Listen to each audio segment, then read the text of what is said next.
নমস্কার বন্ধুরা, আশা করি সকলে ভালো আছেন। আজকে আমি পাঠ করে শোনাবো লেখক উপেন্দ্র কিশোর রায়চৌধুরীর লেখা ছোট গল্প পণ্ডিতের কথা। শুরু করলাম আজকের গল্প পাঠ। সেই যে হবুচন্দ্র গবুচন্দ্র মন্ত্রী ছিল, সে হবুচন্দ্র রাজার একটা ভারী জবর পণ্ডিত ছিল। তার এতই বুদ্ধি ছিল যে তার পেটে অত বুদ্ধি ধরতো না। তাই তাকে দিনরাত নাকে কানে তুলোর টিপলি গুজে বসে থাকতে হতো, নইলে যে বুদ্ধি বেরিয়ে যেত। তুলোর টিপলি গুজতো বলে নাম হয়েছিল তার টিপলি পণ্ডিত। একদিন হয়েছে কি, হবুচন্দ্রের দেশের জেলেরা একটা এদো পুকুরে জাল ফেলতে গিয়েছে। সেই পুকুর কোত্থেকে একটা শুয়োর এসে ঝাঁঝি পাটার ভিতরে গা ঢাকা দিয়েছিল। জেলেরা জাল ফেলতেই সে গিয়েছে তার মধ্যে আটকে। তারপর জাল টেনে তুলে সেই শুয়োর দেখতে পেয়েই জেলেরা তো ভারী আশ্চর্য হয়ে গিয়েছে। তাদের দেশে আর কেউ কখনো এমন জানোয়ার দেখেনি। তারা কিছুতেই ভেবে ঠিক করতে পারল না এটা কি জানোয়ার। তারা জাল দিয়ে কত বড় বড় শাল, বোয়াল, কচ্ছপ ধরেছে, কিন্তু এমন জানোয়ারের কথা তো তারা কখনো শোনেনি। যা হোক, তারা ঠিক করল যে রাজা হবুচন্দ্রের সভায় নিয়ে এটাকে দেখাতে হবে। এই বলে সেই শুয়োরটাকে খুব করে জাল দিয়ে জড়িয়ে তারা রাজার সভায় নিয়ে এলো। রাজা তার ছটফটি দেখে শুনে আর চেঁচানি শুনে বলল, বাপরে, এটা আবার কি জন্তু? সবার লোকেরা কেউ কোনো কথার উত্তর দিতে পারল না। যেসব পণ্ডিত সেখানে ছিল তারা দুদল হয়ে গেল। কয়েকজন বললে গজয়, অর্থাৎ হাতি ছোট হয়ে গিয়ে এমন হয়েছে। কেউ বললে মূষা বুদ্ধি, অর্থাৎ ইঁদুর বড় হয়ে গিয়ে এমন হয়েছে। এখন এ কথার বিচার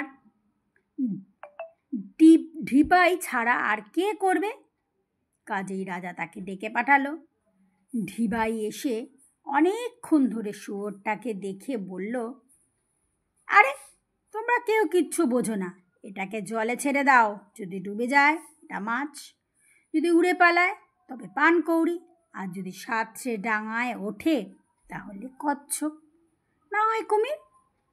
তখন সবার লোকেরা ভারী খুশি হয়ে বলল, ভাগ্যিস ঢিবাই মশাই ছিলেন, নইলে এমন কথা কে আর বলতে পারত।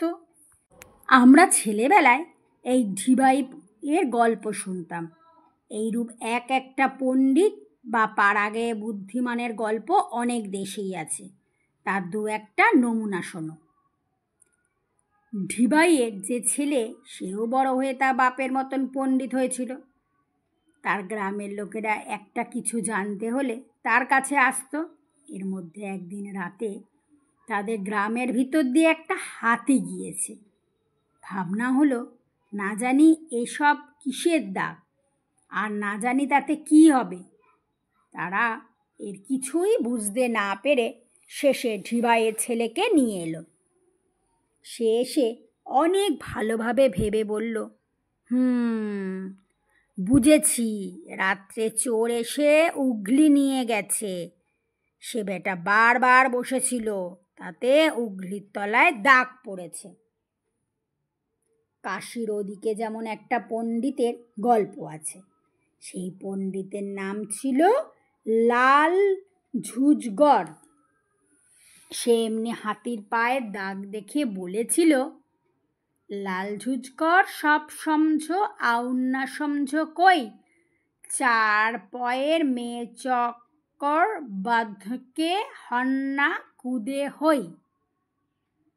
অর্থাৎ লাল ঝুজগর সব বুঝতে পারে আর কেউ বুঝতে পারে না। চার পায়ে জাতা বেঁধে হরিণ ছুটে চলে গিয়েছে। তুরস্ক দেশের এমন একটা বেজায় বুদ্ধিমান লোক ছিল। একবার একটা উট দেখে তিনি একজন তাকে জিজ্ঞাসা করল, মশাই, এটা কি জন্তু? বুদ্ধিমান বললে, তাও জানো না? খরগোশ 1000 বছরের বুড়ো হয়েছে, তাইতেই তার এমনি চেহারা হয়ে গিয়েছে। কথাটা কিন্তু নিতান্ত মন্দ বলিনি। খরগোশ যদি 1000 বছর বেঁচে থাকতো আর সেই হিসাবে তার নাক তুবড়ে, গাল বসে, মুখ লম্বা হয়ে আসতো, তবে তার অনেকটা উটের মতন চেহারা হতো বই কি। পাঞ্জাবে এক বুদ্ধিমান বুড়োর কথা আছে, সে বেশ মজার। গ্রামের মধ্যেই সে লোকটি সকলের চেয়ে বড়, বুড়ো আর বুদ্ধিমান, আর সব বড্ড বোকা। একদিন রাতে সেই গ্রামের ভিতর দিয়ে একটা উট গিয়েছিল। সকালে উঠে তার পায়ের দাগ দেখে কেউ বুঝতে পারছে না যে কিসের দাগ। শেষে তারা সেই বুড়োর কাছে গিয়ে বললে, দেখো তো এসে বুড়ো দাদা, এ কিসের দাগ? বুড়ো দাদা সঙ্গে সঙ্গে এসে উটের পায়ের দাগগুলো দেখে খানিক হাউ হাউ কাঁদলো, তারপর হি হি করে হেসে ফেলল। তাতে সকলে ভারী আশ্চর্য হয়ে বললে, তুমি কাঁদলে কেন দাদা? বুড়ো বললে, কাঁদবো না? হায় হায়, আমি মরে গেলে তোরা কার ঠেনছে এসব কথা জিজ্ঞাসা করবি? সকলে ভারী দুঃখিত হয়ে বললে, আহা, ঠিক বলেছ দাদা, তুমি না থাকলে আর কার কাছে জিজ্ঞাসা করব? তুমি আবার হাসলে কেন? বুড়ো বললে, হাসবো না, হা হা হা হা। আরে আমিও যে বুঝতে পারলুম না এ ছাই কিসের দাগ, হা হা হা হা হা। আর দু ভাইয়ের কথা বলে শেষ করি। এক গ্রামে অনেক চাষা ভুষো থাকে।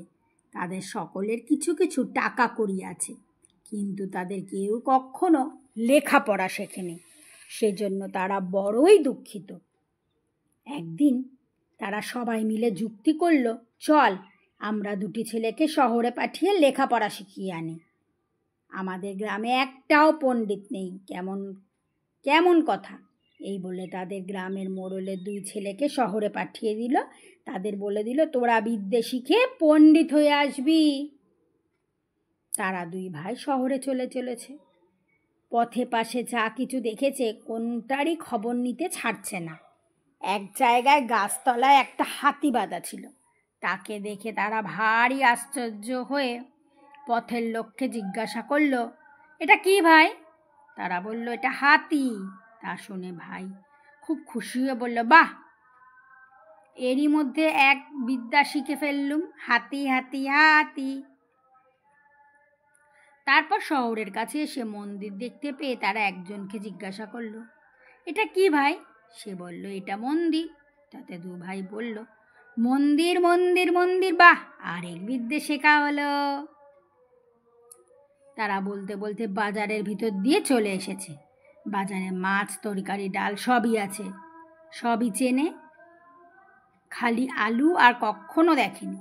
এই জিনিসটার দিকে তারা অনেকক্ষণ ধরে হা করে চেয়ে রইল। তারপর আলুওয়ালাকে জিজ্ঞাসা করলো, এগুলো কি ভাই? সে তাদের রেগে বলল, কোথা করবো ক, এ যে আলু তাও জানো না? তারা 2 ভাই সে কথার কোনো উত্তর না দিয়ে খালি বলতে লাগলো, আলু আলু আলু। তখন তাদের মনে হলো, ইস, আমরা কত বড় পণ্ডিত হয়ে গেছি। একটা বিদ্যে শিখলেই তাকে পণ্ডিত বলে, আর আমরা দেখতে দেখতে 3টে বিদ্যে শিখে ফেললুম। আর কি, এখন দেশে যাই ফিরে। কাজে তারা গ্রামে ফিরে এলো। তারপর থেকে তারা পালকি ছাড়া চলে না। গ্রামের লোক তাদের দেখলেই দণ্ডবত করে আর বড় বড় চোখ করে বলে, বাপ রে, 3 মুখ পণ্ডিত হয়ে এসেছে। এমনই করে কয়েক বছর চলে গেল। তারপর একদিন হয়েছে কি, সেই গ্রামে কোত্থেকে এসেছে এক হাতি। গ্রামের লোক তাকে দেখেই আগে ছুটতে পালালো। তারপর অনেক দূর থেকে উকি ঝুঁকি মেরে তাকে দেখতে লাগলো। কেউ বলতে পারলো না এটা কি। শেষে একজন বলল, শিগগিরই পণ্ডিত মশাইদের ডাক। তখনই পালকি ছুটলো পণ্ডিতদের আনতে। তারা এসে চশমা এঁটে অনেকক্ষণ ধরে হাতিটাকে দেখলো। বড় ভাই বলল, এটা মন্দির। তা শুনে ছোট ভাই বলল, দাদার যে কথা। এত টাকা দিয়ে বিদ্যে শিখে এসে শেষে কিনা বলছে এটা মন্দির। আরে না না, এ মন্দির, আরে না না, এ মন্দির নয়, এটা আলু আলু। নমস্কার, গল্পপাঠ এখানেই শেষ হলো। গল্পপাঠ যদি ভালো লাগে আর নিত্য নতুন গল্প শুনতে হলে চ্যানেলটা সাবস্ক্রাইব করে আমার পাশে থাকবেন।